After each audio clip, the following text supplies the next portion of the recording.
Друзья, всем привет! Сегодня будем делать простую беседку 3 на 3. Для этого будем использовать брус с сечением 100 на 100 мм и специальные крепежи. Видел у одного знакомого на участке подобную конструкцию и решил повторить. Очень интересно она выглядит и думаю собирается также очень просто.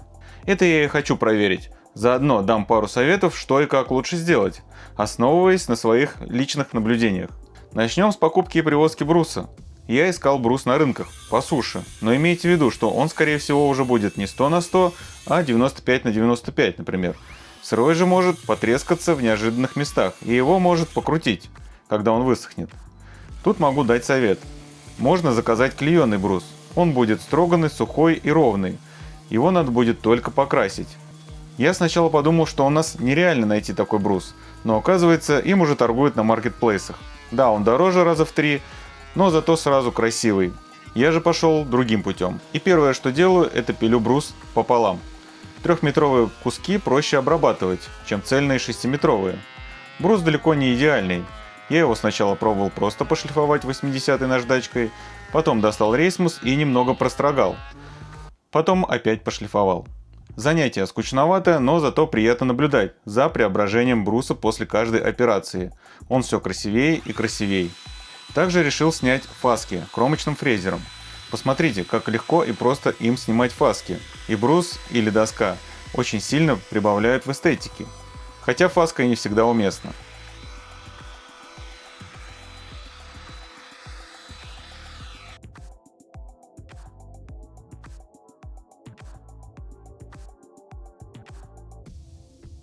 Далее финальный этап обработки бруса – это покраска.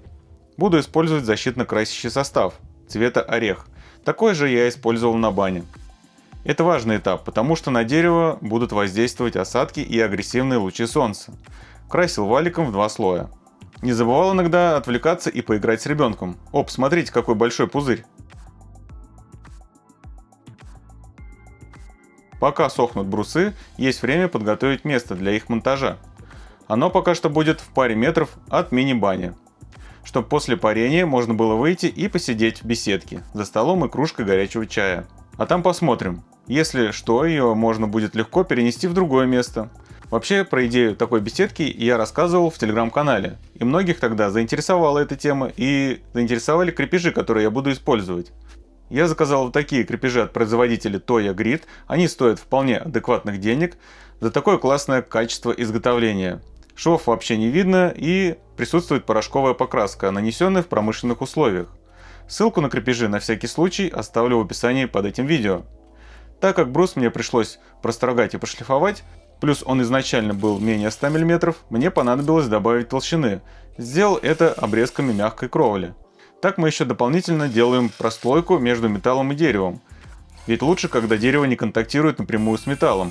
Начинаем сборку. Сначала соберу верхнее крепление. Брус фиксируется в крепеже 4 глухарями, по 2 с 2 сторон. Далее на глухари наденутся колпачки, и их будет не видно. Повторяю эти действия для других крепежей. У нас будут 2 балки с крепежами, вставленными до упора, и 2 балки, которые будут вставляться позже.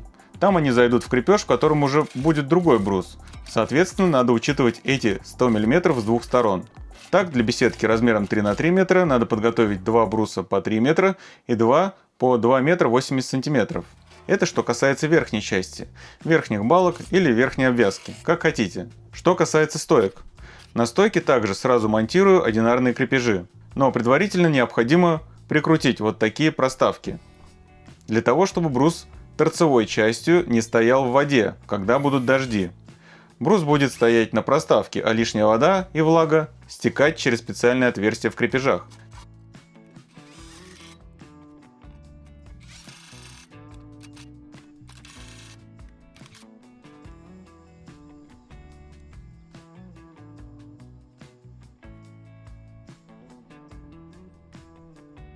Теперь начинаю подготовку основанию, если его можно так назвать.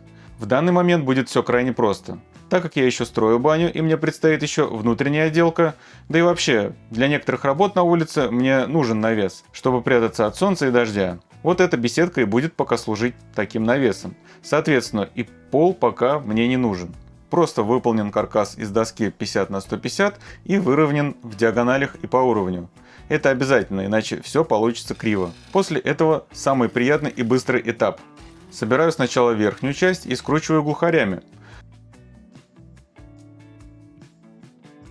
Далее поднимаю одну сторону и вставляю первую стойку.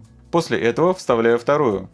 Сразу не забываю скручивать, чтобы ничего не слетело. С последними двумя стойками будет чуть посложнее. Лучше работать с помощником. Я сначала приподнял конструкцию на козлика, потом на лестницу.